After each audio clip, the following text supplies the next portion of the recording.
저희들의 영원 소망 되시는 예수 그리스도를 저희가 온전히 영원히 누리는 그 날을 기대하며 이 땅에서 우리의 삶을 믿음과 인내로 기쁨으로 순종으로 살아갈 수 있도록 저희를 도와주시고 또 그러기 위해 필요한 영적 힘과 또 영양분을 오늘 말씀을 통하여 저희들에게 공급하여 주옵소서. 예수 그리스도의 이름으로 간절히 기도합니다. 아멘. 인류가 과연 어디로 갈 것인가? 우리에게 어떤 일이 기다리고 있는가?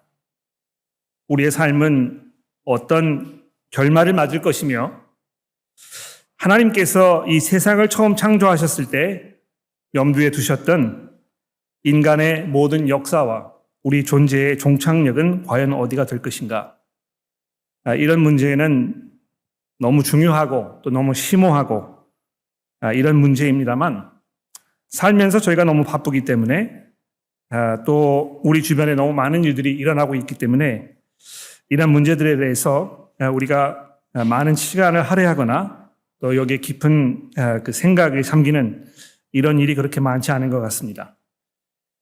성경을 우리가 차례차례로 이렇게 읽어 나갈 때마다 우리가 항상 느끼는 것은 우리가 평소에 미처 생각해 보지 못했던 또 생각할 겨를이 별로 없었던 이런 중대한 문제들을 필요한 때마다 우리에게 속속들이 제공해 주고 있다는 사실입니다. 아마 우리가 다니엘서에 있는 말씀을 차곡차곡 차례대로 살펴보는 일이 없었으면 오늘 우리가 이 인류 역사의 종착역이라는 이 이슈에 대해서 생각해 보는 그런 기회를 가질 수가 없었지 않았을까 생각합니다. 그런 면에서 이제 이 다니엘서의 맨 마지막 부분, 물론 12장이 남아 있긴 합니다만 이 12장은 이제 11장과 밀접하게 연관되어 있기 때문에 이거를 한꺼번에 다 통틀어서 설교를 할까 생각하다가 분량이 너무 많아서 두 번에 나누어서 하기로 작정을 했는데 이 마지막 부분을 우리가 살펴보면서 과연 하나님께서 인간들의 종착역을 우리가 살고 있는 이 세상의 마지막 그 시대를 어떻게 우리에게 설명해 주고 계시는지를 우리가 돌아보는 이 일은 너무너무 중요하고 또 귀한 일이 아닌가 이렇게 생각을 합니다. 많은 분들이 환경의 문제 때문에 위기의식을 느끼고 있습니다. AI의 출현으로 인해서 우리의 삶이 과연 어디로 흘러갈 것인가에 대한 불안감이 존재하기도 합니다.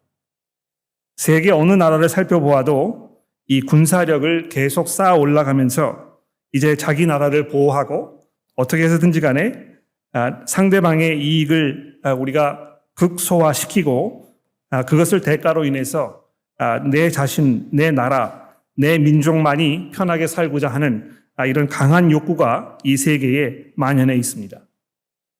모두가 서로를 불신하며 자기의 생각과 주장을 강하게 주장하면서 다른 사람들의 의견을 듣는 일이 점점 어려워지는 이런 생활을 보면서 과연 이 세계가 어디로 흘러갈 것인가? 이런 문제들을 우리가 고민하지 않을 수 없게 되는 것입니다. 다니엘이 하나님께로부터 여러 가지 환상을 계시로 들었을 때 그의 마음에도 깊은 염려와 근심이 가득했던 것을 우리가 지금까지 계속 다니엘서를 보면서 확인해 보고 있는 중입니다. 오늘 이 본문 말씀인 10장과 11장에도 보게 되면 다니엘이 계속해서 굉장히 무거운 마음으로 또 슬픔 속에서 하나님 앞에 기도하고 있던 모습을 우리에게 설명을 해주고 있습니다. 오늘 본문 말씀 그 10장 2절 말씀에 보시면 다니엘이 이렇게 고백하고 있지 않습니까?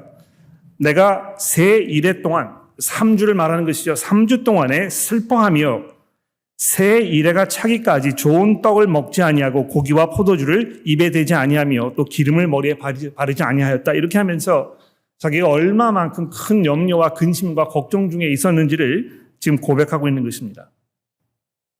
왜 다니엘이 이랬겠습니까? 계속 이어지는 이 하나님께로부터 받았던 그 계시와 환상, 이런 그 내용들이 하나님의 백성들이 앞으로 겪어야 할 그 어려움과 그들을 기다리고 있던 이 고난과 또 이 정말 흉흉한 이 세상의 그 모습, 이런 것들을 보게 되면서 정말 마음속에 큰 염려와 근심과 걱정이 잊지 않을 수 없었다는 것입니다.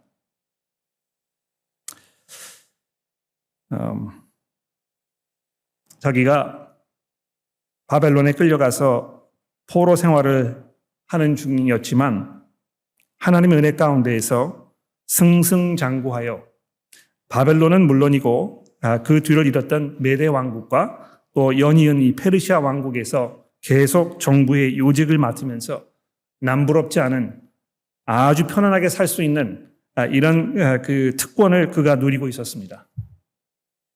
그러나 여러분과 제가 알고 있는 대로 그의 마음은 항상 자기의 고향인 예루살렘을 향해 가 있었고 그 예루살렘의 주인이셨던 하나님을 향한 열정으로 그의 마음이 불타오르고 있었던 것입니다.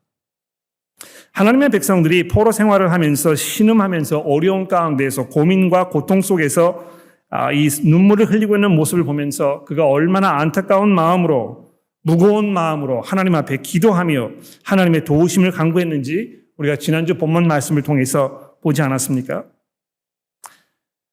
그런 그의 염려와 근심과 걱정이 계속 이어지고 있던 그런 차에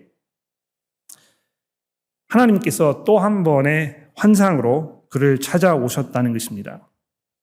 이 1절 말씀에 보면 이 바사왕 고레스 3년이라 이렇게 이 때를 이야기하고 있는데요. 이건 이제 생각해 보면 9장에서 벌어졌던 사건이 있은 후에 아마 한 4, 5년 정도의 시간이 흐른 그때이지 않았을까 이렇게 생각을 해봅니다. 고레스 왕 3년이 왜 중요한 일입니까? 고레스가 이제 그 페르시아의 왕이었는데 이 사람이 바벨론을 점령한 후에 이스라엘 백성들을 돌아보내지 않았습니까? 고국으로. 돌아가서 이스라엘 백성들이 성전 재건축하는 일을 이제 해야 되고 예루살렘을 다시 세우는 일을 했어야 되는 것인데 거기에 많은 난관과 또 큰 어려움이 있었다는 것입니다. 왜 다니엘이 이 포로된 백성들과 함께 예루살렘으로 돌아가지 않았는지는 우리가 잘 알 수 없습니다만 예루살렘에 돌아가지 아니하고 바벨론에 남아있던 그래서 페르시아의 제국으로 넘어 들어갔던 이 다니엘이 고국에서 들려오는 소리를 계속 들으면서 소식을 들으면서 일이 지지부진하고 하나님의 영광이 다시 이스라엘 백성으로 돌아오는 그 중요한 순간을 눈으로 확인해 볼 수 없는 이런 안타까운 상황 속에서 그의 마음은 점점 더 무거워져 가고 있었을 것입니다.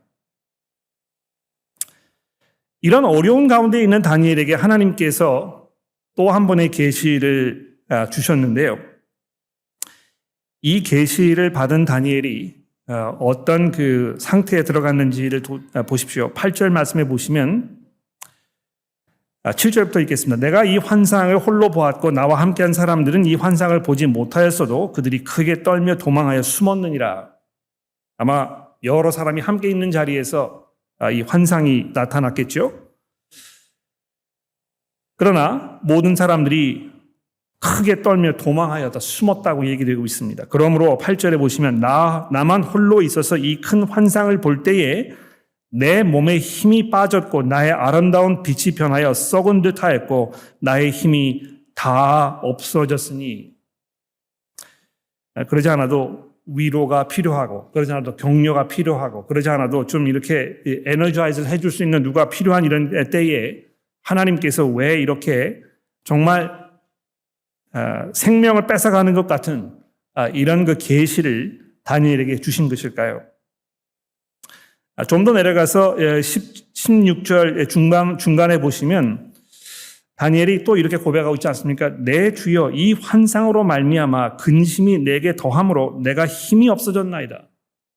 내 몸에 힘이 없어졌고 호흡이 남아있지 아니하였사오니 내 주의 이 종이 어찌 능히 내 주와 더불어 말씀을 할 수 있사오리까? 아마 견디기 어려운 그런 마음의 무거운 짐이 이 환상을 통해서 다니엘의 마음속에 주어졌겠죠. 그런데 우리가 이제 주목할 것은 바로 이것입니다. 지난주에도 이제 다니엘이 회개하면서 하나님께 기도하였을 때 하나님께서 속히 천사를 보내서 그 기도에 응답을 해주시는 모습을 저희가 보지 않았습니까?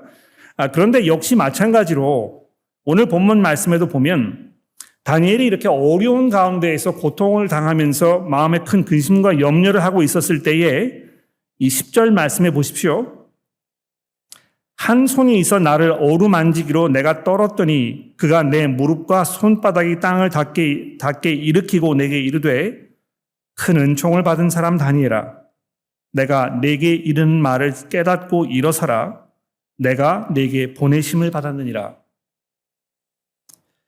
또 12절에 보십시오. 그가 내게 이르되 다니엘아 두려워하지 말아라. 내가 깨달으려 하여 내 하나님 앞에서 스스로 겸비하기로 결심하던 첫날부터 내 말이 응답받았으므로 내가 내 말로 말미암아 왔느니라. 그러니까 이 환상은 하나님 앞에 금식하면서 하나님 앞에 자복하면서 하나님의 은혜를 간구하면서 안타까운 마음으로 정말 고통 중에 있던 다니엘의 기도를 들으신 하나님께서 그를 일으켜 세우시려고 그에게 힘을 주시려고 그의 모든 염려와 근심을 사라지게 하시려고 이 환상을 보여주셨다는 것입니다. 근데 정작 이 환상을 본 다니엘은 이 환상을 보고 나서 힘과 격려를 얻은 것이 아니고 오히려 내 마음이 더 무거워지고 더 근심하게 되었다고 이야기하니 이 무슨 일인가, 웬일인가, 하나님께서 실수하신 것인가, 다른 환상을 보여주셨어야 했는데 아마 파일링 캐비넷에서 잘못 꺼내셔가지고 엉뚱한 거를 보내신 것이 아닌가, 이렇게 의심할지도 모르겠습니다. 그러나 계속해서 하나님께서 또 이렇게 말씀하십니다. 18절에 보시면 사람의 모양 같은 것이 하나가 나를 만지며 나를 강건하게 하여 이르되 큰 은총을 받은 사람이여 두려워하지 말아라. 평안하라. 강건하라. 강건하라. 그가 이같이 내게 말하며 내가 곧 힘이 나서 이르되 내 주께서 나를 강건하게 하셨사오니 말씀하옵소서. 이제 비로소 정신을 좀 차리고 하나님께서 하시려는 그 말씀을 들을 준비가 이제 된 것입니다. 그에게 하나님께서 무슨 말씀을 하시는지 20절 말씀을 주목해 보십시오. 그가 이르되 내가 어찌하여 내게 왔는지 내가 아느냐? 어떻게 온 것입니까? 이렇게 고민하고 염려하면서 근심 가운데 있는 다니엘을 격려하시기 위하여 그의 기도를 들으신 하나님께서 이 천사를 그에게 보내셨던 것입니다. 그런데 거기서 끝나는 것이 아니고 그 다음에 보십시오. 이제 내가 돌아가서 바사 군주와 싸우려니와 내가 나간 후에는 헬라의 군주가 이를 것이라. 오직 내가 먼저 진리의 글에 기록된 것으로 내게 보이리라. 나를 도와서 그를 대항할 자는 너희 군주 미가엘 뿐이니라. 내가 또 메대 사람 다리오 원년에 일어나서 그를 도와 그를 강하게 한 일이 있었느니라. 하나님의 천사가 다니엘에게 하나님께서 지금 바벨론의 페르시아의 군주와 또 그를 뒤이어서 세계를 제패할 헬라 왕, 또 그를 주관하고 있는 어떤 영적 세력을 하나님께서 직접 대적하시겠다고 다니엘에게 약속하고 계시는 것입니다. 정말 세계가 흉흉하고 한치 앞을 내다볼 수 없고 어떤 어려운 일들이 하나님의 백성들을 어려운 상황으로 몰아넣을지 알 수 없는 이런 상황 속에서 하나님께서 다니엘에게 어떤 말씀으로 그의 마음을, 그의 염려를, 그의 걱정을 안심시켜주고 계시는 것입니까? 염려하지 말아라. 내가 나의 천사를 보내어 그로 하여금 이 세상의 모든 군주들과 권세자들과 대항하는 모든 사람들을 내가 다스릴 것이다. 이런 면에서 다니엘서가 여러분과 저에게 매 순간순간마다 강조해주고 있는 이 중요한 사실이 무엇입니까? 이 세계의 모든 일들이 하나님의 주권적인 다스림 안에 분명히 있다는 것입니다. 여러분, 이거를 우리가 마음속으로 정말 잘 담아두고 또 이것이 우리가 세상을 바라보는 시각에 중요한 그 부분을 차지하도록 우리 스스로를 훈련하는 일에 우리가 최선을 다해야 되겠습니다. 내가 마음에 들지 않는 어떤 정치가가 권세를 잡고 세상을 통치하게 되었을 때 내가 원하지 않는 방향으로 내가 지지하는 어떤 그 정치 세력들이 흘러가고 있을 때 이 세상을 곤경으로 빠지게 한다고 생각되는 이런 세력들이 점점 득세하면서 이 세상이 혼란 가운데 빠져들어가고 있다는 염려가 우리에게 닥쳐오고 있을 때에 여러분과 저는 어떤 반응을 보여야 되겠습니까? 두려워하고 염려하고 걱정하며 조바심 가운데에서 어떻게 해서든지 간에 이 정치 세력을 뒤집어 엎어야 하겠다는 이런 불타는 신념으로 타오르는 이런 삶을 사는 것이 아니고 조용히 하나님의 다스리심과 그분의 인도와 그분의 주권적인 다스림에 우리의 삶을 맡기는 것입니다. 그리스도인들은 이 정치적 변화라든지 국제 정세에 일어나는 모든 일들에 대해서 이렇게 민감하게 또 조바심을 가지고 반응할 필요가 없는 것입니다. 물론 그런 일들 통해서 벌어지는 세상의 끔찍한 일들, 또 그 일들을 희생양이 되어가는 무고한 생명들의 어떤 그 어려움을 우리가 안타까워하고 또 우리가 할 수 있는 만큼 그들에게 형편을 도와주기 위해서 최선의 노력을 다해야 되겠습니다만 이 세상의 모든 일들이 하나님의 주권적인 다스림 안에 있다는 이 다니엘 전체의 말씀과 또 오늘 이 10장에 등장하는 이 말씀을 통하여 우리에게 주시는 이 내용으로 여러분과 제가 보다 성숙하고 보다 안정적이며 보다 여유로운 그런 마음과 생각을 우리가 가질 수 있어야 할 것입니다. 교회 안에서 어떤 그 정치적인 문제로 서로 용납하지 못하고 서로 다투면서 자기의 주장을 강조하고 남의 그 생각을 비판하려는 이러한 것이 결국에는 얼마나 어리석은 일인가, 이거 얼마나 부질없는 일인가, 이것을 우리가 다시 한번 돌아보게 되는 것입니다. 자, 이제 이것을 전제로 하여 이제 11장으로 넘어가 보시면 보다 구체적으로 다니엘이 본 그 환상의 내용이 이제 설명이 되어 있습니다. 근데 아마 본문 말씀을 미리 읽어보고 오신 분들께서는 아마 이미 파악을 하셨겠습니다만 이 11장에 있는 내용이 굉장히 이해하기 어렵고 또 따라가기 어려운 것이라는 것을 아마 이미 깨달아 아셨을 것입니다. 시간이 많지 않아서 제가 이 본문 말씀 전체를 조각조각 내서 자세하게 설명을 드리기는 어렵습니다만 여러분이 아셔야 할 몇 가지 사실만 제가 찝어서 말씀을 드리도록 하겠습니다. 다니엘서도 그렇고 묵시록의 많은 부분이 그렇고 특히 이제 그 요한계시록에 오시게 되면 아마 이 점을 여러분들이 확인하게 되실 것입니다만 이런 책들은 어떤 한 가지 이 사건, 어떤 그 역사적 상황 이것을 한번 이렇게 보여준 다음에 그 다음에 또 다시 처음으로 돌아가서 또 다른 각도에서 이것을 보여주고 그 다음에는 이 부분 중에서 어떤 한 면에 집중하여 거기를 다시 한번 보여주고 나서 또 그 다음에는 다시 돌아가서 또 다른 면을 보여주는 이런 방법이 계속 반복되고 있는 것을 볼 수 있습니다. 그래서 이 11장에도 보시게 되면 여기 이제 굉장히 많은 복잡한 어떤 그 역사적 사건들이 우리가 서술되고 있는 것처럼 보이는데 기본적으로는 우리가 8장에서 다루었던 그 역사의 흐름 이것에 대한 또 한 번의 설명이라고 이렇게 이해하시면 아마 그럼 될 것입니다. 제가 몇 가지 예를 들어보도록 하겠습니다.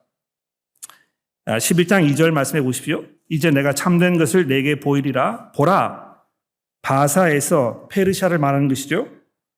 또 새 왕이 일어날 것이요. 그 후에 넷째는 그들보다 힘이 부요할 것이며 그가 부요함으로 강해진 후에는 모든 사람을 총동하여 헬라 왕국을 칠 것이며 이게 이제 그 페르시아와 또 페르시아를 쓰러뜨렸던 헬라 그리스 왕국의 이 전투 장면 어떤 이 아웅다웅하는 이런 면 이거를 좀 설명하고 있는 것이죠. 그런데 장차 한 능력 있는 왕이 일어나서 큰 권세로 다스리며 자기 마음대로 행하리라. 그러나 그가 강성할 때에 그의 나라가 갈라져 천하 사방으로 나눌 것이나 그의 자손에게 돌아가지도 아니할 것이요 또 자기 주장하던 대로 하던 권세대로 되지도 아니하리니 이는 그 나라가 뽑혀서 그 외 다른 사람에게로 돌아갈 것입니다. 이거 누구 이야기하는지 기억나십니까?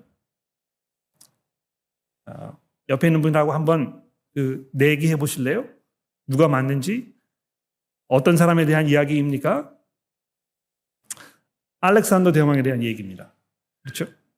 알렉산더가 페르시아 제국을 무너뜨리고 나서 그 패권을 쥔 후에 그가 온 세계를 호령할 것이라고 생각을 했었는데 뜻하지 않던 아주 젊은 때에 갑자기 급사를 하고 나서 그의 나라가 네 왕국으로 나누어졌다는 것입니다. 얼마나 어처구니 없습니까? 여기 또 보시면 이 4장 마지막 절에 보게 되면 알렉산더가 자기의 나라를 자기 후손에게 계승해 주지 못하고 그 사람과 아무런 상관이 없는, 그 사람이 계획하지 않았던, 그 사람이 원치도 않았던 이런 사람들에게 돌아가는, 그래서 어쩔 수 없는 그 권세자가 그 나라를 호령하던 이 천하의 알렉산더 대왕이 자기의 나라가 다 분할되어 가지고 다른 사람들의 손에 들어가는데도 아무런 힘을 쓸 수 없는 이런 무력한 자리로 가는 상황을 우리에게 설명해 주고 있다는 것입니다. 다니엘아, 염려하지 말아라.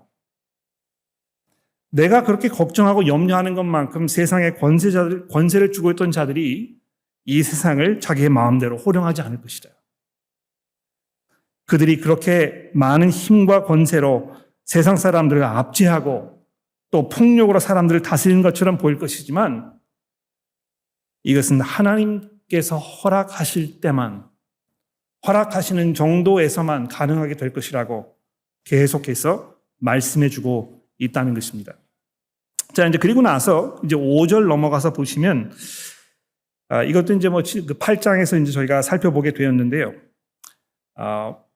네 나라로 나누어진 후에 이 네 왕국 중에서 특별히 두 왕국이 다른 두 왕국보다 더 득세하여 강대국이 되는 그런 사실을 우리가 역사를 통해서 알 수 있습니다. 이집트가 그렇게 됐고요. 톨레미라는 그 왕이 있었는데 그 이집트를 통해서 새로운 왕권이 큰 힘을 발휘하게 되지 않았습니까? 반면에 북쪽으로 올라가게 되면 이제 우리가 시리아라고 지금 알고 있는 그 지역, 성경에서는 이 지역을 수리아라 이렇게 표기를 하고 있는데 그 수리아 왕국을 다스리던 셀리우코스 왕조가 있습니다. 그 왕조가 얼마나 이집트와 전쟁을 오랫동안 벌이면서 서로 물고 물리는 이런 상황이 반복되었는지를 이 11장 5절부터 17절에서 우리에게 설명을 해주고 있는 것입니다. 때로는 이 협정을 맺어서 평화를 누리고 때로는 서로 속이면서 물고 뜯기는 이런 그 악순환이 반복되는 상황을 좀 설명하고 있는 것인데 여기에도 역시 마찬가지로 하나님께서 다니엘에게 무엇을 말씀해 주고 있습니까? 제가 한 가지 예만 들어보겠습니다. 이 14절 말씀 이제 주목해 보시면 그때 여러 사람이 일어나서 남방 왕을 칠 것이요. 여기 남방 왕이라는 것은 그 남쪽 왕국, 즉 이집트를 말하는 것입니다. 여러 사람들이 일어나서 이집트 왕을 칠 것이요. 내 백성 중에도 포악한 자가 스스로 높아져서 환상을 이루려 할 것이나 그들이 도리어 걸려 넘어질 것이다. 누가 어떤 상황으로 인해서 어떻게 걸려 넘어질지는 중요하지 않습니다. 중요한 포인트는 포악한 자가 스스로 높아져서 자기의 꿈을 이루려고 할 것이지만 도리어 그들이 그 꿈을 이루지 못하고 걸려 넘어지게 될 것이라고 말씀하고 있다는 것입니다. 또 좀 더 내려가서 이 16절 말씀해 보십시오. 오직 와서 치는 자가 자기 마음대로 행하리니 그를 당할 사람이 없겠고 이 어떤 그 아주 포악한 왕이 나타나가지고 세상을 호령하는 상황이 다시 설명되고 있지 않습니까? 그는 영화로운 땅에 설 것이요 그의 손에는 멸망이 있으리라. 영화로운 땅은 이 저희 유대 땅을 말하는 것이겠죠. 그가 예루살렘에 다시 침공해서 하나님의 백성들을 공경에 빠뜨릴 것이지만 그 다음에 이제 17절에 보십시오. 그가 결심하고 전국에 힘을 다해 이르렀다가 그가 화친할 것이요 또 그 여자의 딸을 그에게 주어 그 나라를 망하게 하려 할 것이나 이루지 못하리니 그에게 무익하리라. 뭘 말하는 것입니까? 아무리 포악하고 아무리 재주가 많고 아무리 많은 권세를 주고 있던 이 사람도 자기의 뜻대로 그 세계를 제패하지 못하고 그의 모든 계획과 그의 모든 뜻이 수포로 돌아가게 될 것이라고. 그의 모든 노력과 수고가 그에게 백해무익할 것이라고 하나님께서 얘기해 주고 계십니다. 자, 이런 내용들을 우리가 이제 종합을 해보면 이 환상을 통해서 우리가 배워야 할 것이 무엇인가 제가 5가지로 주보에 정리를 해드렸습니다. 어떤 면에서는 이게 이제 그 다니엘서 전체의 어떤 그 요점 정리가 될 수 있겠고요. 다음 주에 우리가 보게 될 12장 마지막 부분을 어떤 준비하는 이제 그런 그 과정이 되겠습니다. 첫 번째로 타락한 인류가 먹고 먹히는 이 악순환, 이것을 하나님께서 다니엘에게 환상을 통하여 보여주고 계신다는 것입니다. 왜 하나님께서 이것을 다니엘에게 그리고 하나님의 백성들에게 궁극적으로 여러분과 저에게 보여주고 계시는 것입니까? 이걸 우리가 알게 되었을 때 우리 신앙에 어떤 도움이 있는 것입니까? 이 세상 세력과 군왕들과 군주들과 권세자들에게 그 어떤 소망도 걸지 말라는 것입니다. 그 누구도 이 세상으로부터 우리를 구원해 줄 수 없습니다. 그 누구도 여러분과 저로 하여금 우리가 마음속에 품고 있던 모든 소망과 원하는 것들을 충족시켜 줄 수 없다는 것입니다. 이것은 인간의 정치 행위가 의미 없는 일이라는 것을 말하는 것이 아니고 세상을 다스리는 사람들이 어떤 관점으로 세상을 바라보아야 하는 것이며 그들을 바라보는 우리 그리스도인들이 그들을 어떤 마음으로 대하며 그들에게 어떤 기대를 걸어야 하는 것인가 이것을 말하는 것입니다. 우리의 영원 소망 되시는 그 분께서는 죽음을 박차고 일어나셔서 온 세상의 영원한 통치자로 심판관으로 임명되신 예수 그리스도 그분밖에 없다는 사실을 우리가 이 시간 다시 한번 기억해야 될 것입니다. 우리가 이미 7장에서 보았듯이 인자와 같으신 이가 구름을 타고 하나님의 그 영원하신 보좌 앞에 인도되어 모든 권세와 나라와 영광을 홀로 받으시는 그 장엄한 장면을 우리가 늘 머릿속에 기억하고 염두에 두어야 한다는 것입니다. 두 번째 포인트는 이것이 바로 하나님께서 계획해 놓으신 이 인류 역사의 종착역이기 때문에 스스로 하나님처럼 되려는 인간들이 얼마나 어리석은 존재들이며 그들의 모든 수고와 노력이 수포로 돌아갈 것인가를 다니엘서가 아주 분명하게 우리에게 말씀해 주고 있다는 것입니다. 이 오늘 본문 말씀에도 이제 보면 18절 이후부터 제가 지난번에 말씀드렸던 이 안티오코스 에피파네 4세, 이 수리아 제국의 그 셀루코스 왕조, 여기에서 등장했던 이 포악한 이 왕, 특히 성전을 파괴하고 하나님의 백성들을 모질게 대했던 이 사람으로 인해서 얼마나 많은 핍박과 희생자들이 생겼는지 우리가 지난주에 살펴보지 않았었습니까? 그 자에 대해서 이야기하면서 어떤 그 설명이 되고 있습니까? 넘어가셔가지고 이제 본문 말씀 맨 마지막 절을 내려가 보십시오. 여기 이제 보시게 되면 31절을 주목해 보시기 바랍니다. 그의 군대가 그 편에 서서 성소 곧 견고한 것을 더럽히며 매일 드리는 제사를 폐하며 멸망하게 하는 가증한 것을 세울 것이며 또 언약을 배반하고 악행을 하는 자를 속임수로 타락시킬 것이나 오직 자기 하나님을 아는 백성은 강하여 용맹을 떨치리라 이렇게 이야기하면서 이 왕의 그 폭행, 이게 얼마나 어려운 그 상황을 이 사람이 지금 만들고 있는가에 대해서 설명해 주고 있습니다. 또 내려가셔서 36절에 보시게 되면 그 왕은 자기 마음대로 행하며 스스로 높여 모든 신보다 크다 하며 비상한 말로 신들의 신을 대적하며 형통하기를 분노하심이 그칠 때까지 하리니 이는 그 작정된 일을 반드시 이루실 것입니다. 그가 모든 것보다 스스로 크다 하고 그의 조상들의 신들과 여자들이 흠모하는 것을 돌아보지 아니하며 어떤 신도 돌아보지 아니하고 그 대신에 강한 신들을 공경할 것이요 그의 조상들이 알지 못하던 신에게 금과 은과 보석과 보물을 들여 공경하게 할 것이며 그는 이방신을 힘입어 크게 견고한 신성들을 점령할 것이요 이렇게 이야기하면서 마치 자기가 하나님인 것처럼 참 하나님께 드리는 참된 예배를 다 패해버리고 마치 자기를 섬기도록 이렇게 강요하는 이런 끔찍한 일이 벌어지게 될 것이지만 하나님께서 그의 그런 꿈과 야망을 다 무너뜨리실 것이라고 그가 이렇게 득세하는 것은 아직 정해놓은 기간이 있기 때문에 이럴 것이라고 오늘 다니엘서 11장 말씀이 이야기하고 있습니다. 네 번째로 이 모든 것은 우리에게 뭘 다시 한번 상기시켜주고 있습니까? 하나님의 백성들이 이 세상에 사는 동안에는 소외당하고 핍박당하고 어려운 가운데에서 눈물로 하나님께 기도할 수밖에 없을 것이라는 것입니다.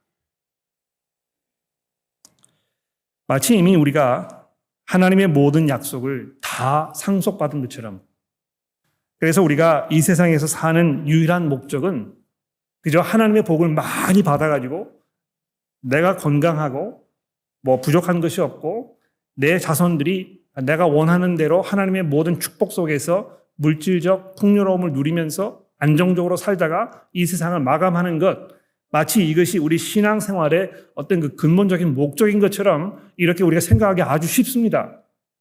제가 성도 여러분들에게 전화를 드려가지고 생일 축하드립니다.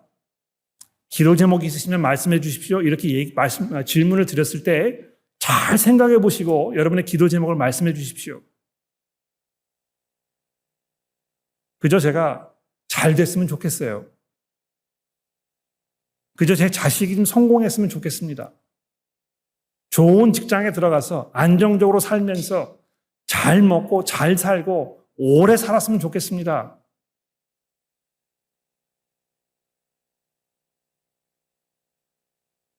우리 성도들의 삶이 결코 그렇게 되지 않을 것입니다. 왜 그렇습니까? 우리가 이 세상에서 나그네로 살고 있기 때문에 그런 것입니다. 하나님께서는 여러분과 저로 하여금 이 세상에서 고난과 인내의 시간을 거쳐가면서 우리의 믿음이 순금처럼 정화되도록 우리를 불시험으로 테스트하고 계신다는 것입니다. 우리의 삶 속에서 이 모든 불순물들이 다 불타 없어지도록 그래서 우리의 믿음이 점점 더 순결하고 우리 주님이신 예수 그리스도께만 우리의 소망을 둘 수 있도록 하나님께서는 여러분과 저의 모든 쓸데없는 소망을 다 불태워 없으실 것입니다. 삶이 어렵고 고통스럽습니까? 고난 가운데에서 눈물을 흘리는 때가 많이 있으십니까? 견디기가 어렵겠죠. 그러나 동시에 이것은 여러분과 저의 믿음을 연단하시는 하나님의 은혜의 표현일 수 있다는 사실을 우리가 잊지 말아야 할 것입니다. 마지막으로 인류 역사의 종착역을 주목해 보십시오. 11장 맨 마지막 절에 보게 되면 이 패역한 왕, 하나님의 백성들을 모질게 대하고 곤경에 빠뜨리며 마치 자기의 권세가 영원할 것인 것처럼 의시되던 이 사람이 45절 마지막 절에 보십시오. 그가 장막 궁전을 바다와 영화롭고 거룩한 산사이에 세울 것이나 놀랍지 않습니까? 장막 궁전을 바다와 영화롭고 거룩한 산 사이에 자기가 세우려고 할 것이지만 그의 종말이 이를 것인데 그를 도와줄 자가 없을 것이다. 하나님께서 궁극적으로 승리하실 것입니다. 하나님의 영원한 나라가 완성될 것이며 하나님께서 정해놓으신 이 세상의 통치자이신 예수 그리스도의 영광이 이 온 세상에 찬란하게 비치는 그 순간이 분명히 오게 될 것입니다. 바로 이것이 인류 역사의 종착역인 것입니다. 여러분과 제가 이 세상에 살면서 그 종착역을 바라보고 그 종착역에 도착할 수 있도록 우리 믿음의 여정을 쉬지 않고 끝까지 달려가야 하겠습니다. 기도하겠습니다.